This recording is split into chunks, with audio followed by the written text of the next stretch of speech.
Hello guys, I am AK Gautam and you are watching my YouTube channel. तो दोस्तों, आज की वीडियो में बात करेंगे faculty of law Delhi university के सेंटर्स के बारे में। आप अपनी सेंटर प्रेफरेंस देना चाहते हैं कि आपको कौन सा सेंटर लेना है, कौन सा नहीं है, तो सबसे ज़्यादा ज़रूरी है कि उस सेंटर के बारे में आपको जानना। हम एक एक करके सेंटर्स के बारे में बताएंगे और इस वीडियो में मैं आपको LC1 के बारे में बताने वाला हूँ कि अगर आप LC1 की सेंटर प्रेफरेंस देते हैं या आप LC1 में पढ़ रहे हैं तो उसके क्या एडवांटेज पढ़ सकते हैं। वैसे तो सेंटर में ज़्यादा चेंजेस नहीं होता, आप किसी को भी दे सकते हैं, लेकिन फिर भी सेंटर प्रेफरेंस देने से पहले सेंटर के बारे में जानना जरूरी है, क्योंकि जो सिंपल सा डिफरेंस है वो है टाइमिंग का। ज़्यादा कुछ डिफरेंस नहीं है, क्योंकि बच्चों के मन में काफ़ी कन्फ्यूजन होती है, यहाँ की पढ़ाई ऐसी है या उस सेंटर की पढ़ाई अच्छी है, यहाँ के टीचर अच्छे हैं, तो उसमें चेंजेस नहीं है, बस थोड़ा सा टाइमिंग में चेंजेस है। लेकिन टाइमिंग का चेंजेस बहुत बड़ा इम्पैक्ट डालता है आपकी कॉलेज लाइफ में और मेजर रोल प्ले करता है। क्यों? हम सबकी सिचुएशन अलग अलग होती हैं और उसी हिसाब से हमें अपनी सेंटर प्रेफरेंस देनी चाहिए। तो इस वीडियो में मैं LC1 के बारे में बात करूँगा कि LC1 अगर आप सिलेक्ट करते हैं तो आपको क्या क्या बेनिफिट पड़ सकता है LC1 में पढ़ने का। तो LC1 की सबसे पहले बात करूँ कि LC1 की जो क्लासेस होती हैं वो इवनिंग की होती हैं।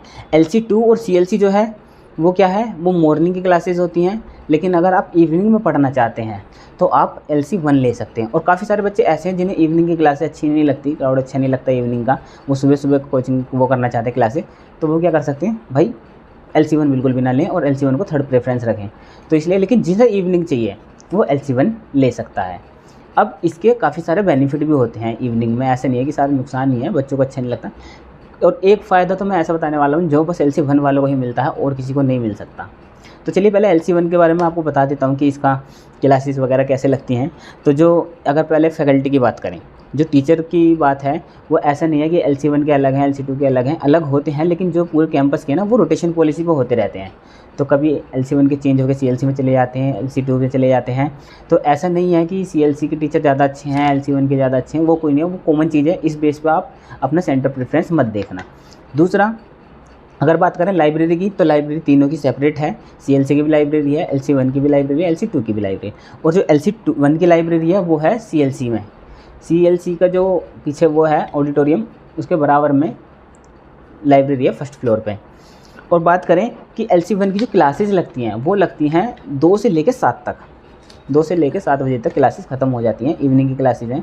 और इनकी जो आधी क्लासेस होती हैं, कुछ क्लासेस तो CLC की बिल्डिंग में भी होती हैं, पीछे की साइड है CLC की, LC1 की कुछ क्लासेस होती हैं।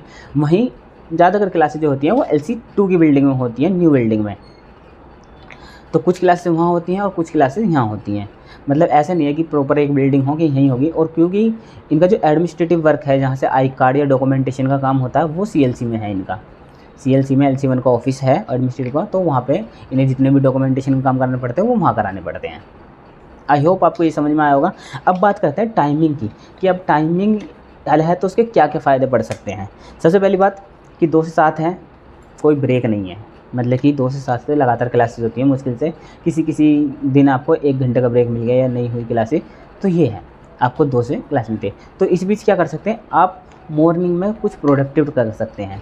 जैसे मान लीजिए आप जॉब करने वाले हैं, क्योंकि LLB में हम देखते हैं कि LLB में काफ़ी स्टूडेंट वो भी आते हैं जो फील्ड को स्विच करके आते हैं, या काफ़ी किसी कहीं जॉब कर रहे हैं और उसके बाद वो सोचते हैं कि नहीं अब क्या आते हैं LLB करके वकालत स्टार्ट करनी है। तो ऐसे काफ़ी स्टूडेंट देखने को मिलते हैं। तो अगर आप कहीं जॉब कर रहे हैं या आप कहीं पे पार्ट टाइम जॉब कर रहे हैं, अर्निंग कर रहे हैं मॉर्निंग में, तो आपके लिए LC1 बहुत अच्छा होने वाला है कि आप अपना जॉब करिए सुबह और शाम को आप LC1 में क्लासेस लीजिए। जिससे क्या है, आप जॉब करते करते अपनी LLB भी कर लेंगे, उसके बाद आप अपनी प्रैक्टिस शुरू कर देंगे। तो आपका जो फाइनेंशियली वो होता है वो डिसबैलेंस नहीं होगा जैसा आपका चल रहा है। तो उनके लिए सबसे बेस्ट है जो जॉब वाले पर्सन हैं, जो जिनकी क्या कहते हैं 2 बजे तक उनकी जॉब ख़त्म हो जाती होगी। एक तो ये, या फिर आप पार्ट टाइम कोचिंग पढ़ाते हों, आप मॉर्निंग में कोचिंग पढ़ाते हों, उसके बाद LC1 में क्लासेस लेते हों। एक तो ये हो गया। और सबसे बड़ा बेनिफिट जो है वो मैं ये बताने वाला हूँ कि जब आप LLB करेंगे तो सबका वो होता है कि आप प्रैक्टिस करें।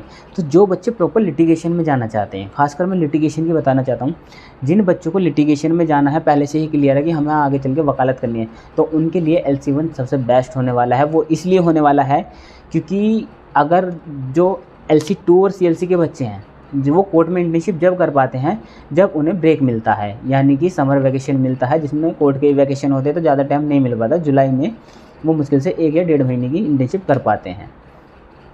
लेकिन LC1 के बच्चे जो हैं वो साथ के साथ प्रैक्टिस भी कर सकते हैं। वो इसलिए 2 बजे से होती है क्लासेस स्टार्ट, तो आप पास में ही 30,000 कोर्ट है, वहाँ पे जाके आप कोर्ट में सुबह 10 बजे से जाके 12-1 बजे तक लंच तक आप कोर्ट में काम सीख सकते हैं। जब आप सेकंड या थर्ड ईयर में आएंगे तो आप रेगुलर इंटर्नशिप कर सकते हैं। वो इसलिए क्योंकि कोर्ट में जो काम होता है वो कोर्ट ऑफिशियली 4 बजे तक खुलता है, लेकिन जो ज़्यादातर मैटर होते हैं वो 12-1 बजे तक हो जाते हैं। आप किसी भी चैम्बर में जाएंगे तो मेजॉरिटी जो होता था काम वो लंच से पहले हो जाता है कोर्ट में। कभी कभार कोई मैटर 3-4 बजे तक खिंचता है। तो आप ये कर सकते हैं कि आप कोई भी चैम्बर ज्वाइन कर सकते हैं, जिसके साथ अगर आपको प्रैक्टिस अच्छे सीखनी है तो, क्योंकि अगर आप पहले से जब प्रैक्टिस शुरू करेंगे 1 से 2 साल पहले इनरोलमेंट से इंटर्नशिप स्टार्ट करेंगे, तो जब आप पास आउट होकर जाएंगे तो आपको एक अलग ही कॉन्फिडेंस होगा, और वकालत में बहुत ज़्यादा कॉन्फिडेंस चाहिए होता है। तो जिन जिनको LC1 मिला है या जो LC1 में लेंगे उनको ये वाला बेनिफिट बहुत अच्छे से होने वाला है कि आपकी लिटिगेशन बहुत अच्छी सुधर जाएगी। पास में ही कोर्ट है, कैंपस से 30,000 ही मुश्किल से 5 या 10 मिनट का रास्ता लगेगा, आपको टाइम लगेगा तो आप पहुंच जाएंगे। तो इसलिए अगर आप प्रैक्टिस करना चाहते हैं, लिटिगेशन करना चाहते हैं, तो आप सुबह लिटिगेशन कर सकते हैं और इवनिंग में आप क्या कहते हैं अपनी क्लासेस ले सकते हैं। फिर जैसे ही आपकी डिग्री पूरी होगी तो आपके पास एक कॉन्फिडेंस होगा और आप इंडिपेंडेंटली प्रैक्टिस भी जल्दी से जल्दी स्टार्ट कर सकते हैं। जबकि CLC और LC2 वाले बच्चों को ये नहीं मिलता, क्योंकि उनकी क्लासेस ही मॉर्निंग में होती हैं और क्लास लेना ज़रूरी है फैकल्टी में, क्योंकि अगर फैकल्टी में क्लास नहीं ली, आपकी अटेंडेंस नहीं हुई तो आपको एग्ज़ाम में नहीं बैठने देंगे। तो इसलिए LC1 वालों को ये अच्छा मौका मिल जाता है। वहीं एक बात करें कि एक नॉर्मल कि जिन्हें जल्दी उठने की आदत नहीं है, तो भाई उनके लिए भी LC1 अच्छा है, क्योंकि CLC और LC2 की क्लासें 8 बजे शुरू हो जाती हैं, 8 साढ़े 8 बजे। LC2 की तो 8 बजे हो जाती हैं। तो जब सर्दी में जाते हैं तो बहुत दिक्कत होती है सुबह उठने की, 6 बजे उठ रहे हैं आप, 5 बजे उठ रहे हैं। तो अगर आपको जल्दी उठने का शौक़ नहीं है तो आप LC1 ले लीजिए, सबसे बेस्ट है। आप आराम से उठिए, आपको जो करना है, आपके पास कुछ करने को नहीं है तो सोना तो है ही, वरना LC1 लिटिगेशन वालों के लिए बेस्ट है। तो ये तो LC1 की टाइमिंग का हुआ है। तो अगर आपको सिचुएशन ऐसी बैठ रही है कि आप जॉब करते हैं या आपको मॉर्निंग में कुछ प्रोडक्टिविटी करनी है या आप एक्स्ट्रा करिकुलम की चीज़ें करते हैं, वो आप सुबह करके आप शाम को क्लास ले सकते हैं। तो LC1 उन सारे बच्चों के लिए बहुत अच्छा है जो स्किल्सफुल बच्चे हैं या फिर वो कहीं अपना टाइम कहीं और भी दे रहे हैं, पार्ट टाइम जॉब कर रहे हैं या कहीं अर्निंग कर रहे हैं, किसी को कोचिंग पढ़ा रहे हैं या जॉब करना चाहते हैं छोटी मोटी, तो उनके लिए अच्छा है। या अपनी स्किल्स पे ध्यान देना चाहते हैं तो उनके लिए LC1 अच्छा है। आप अपना जो लंच तक है 2 बजे तक आप किसी और चीज़ में टाइम देके LC1 ले सकते हैं, तो सबसे ज़्यादा बेस्ट होने वाला है। और जो लिटिगेशन की सोचते हैं उनके लिए तो बहुत बेस्ट होने वाला है कि उनकी जो प्रैक्टिस है ना इतनी बढ़िया सुधरेगी, मैं बता दूं आपको, आप बहुत जल्दी ग्रो करोगे।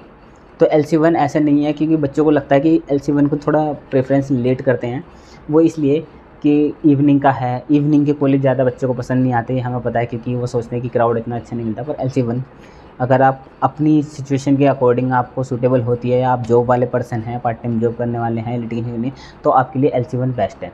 तो अगर आपकी ये कहीं सिचुएशन है तो आप LC1 लीजिए, आपको बहुत बेनिफिट पड़ेगा। टीचर फैकल्टी में कोई इशू नहीं है, फैकल्टी रोटेशन होती रहती है, लाइब्रेरी LC1 की खुद की अपनी है, प्लेसमेंट भी सबका बराबर है। ऐसा कुछ नहीं है कि CLC वालों को अलग प्लेसमेंट मिलती है उनको अलग मिलती है, सबका प्लेसमेंट सेल है। तो वैसे प्लेसमेंट ज़्यादा मिलती भी नहीं है, लेकिन प्लेसमेंट सेल है फिर भी। तो ऐसा कोई इंफ्रास्ट्रक्चर की कोई बात नहीं है, क्योंकि क्लासेस वही LC2 की बिल्डिंग में लग रही हैं और एडमिनिस्ट्रेटिव CLC के में लग रहा है, तो उसमें ऐसा कुछ है नहीं। तो अगर आप सूटेबल हो रहे हैं LC1 की कंडीशन में तो आप LC1 लीजिए। तो ये तो रही LC1 की वीडियो। मैं आगे वीडियो बनाऊँगा LC2 और CLC के बारे में, कि आपको CLC क्यों लेना चाहिए, क्या सिचुएशन में बेस्ट रहेगा CLC, और LC2 की सिचुएशन में बेस्ट रहेगा। सेंटर तीनों ही बेस्ट हैं, लेकिन सबकी टाइमिंग अलग है, तो टाइमिंग का बहुत बड़ा इशू बैठता है और सबकी कंडीशन के हिसाब से वो अच्छा होता है। आई होप गाइज़ आपको ये वाली वीडियो आपको यूज़फुल लगी होगी, and thank you guys for watching this video.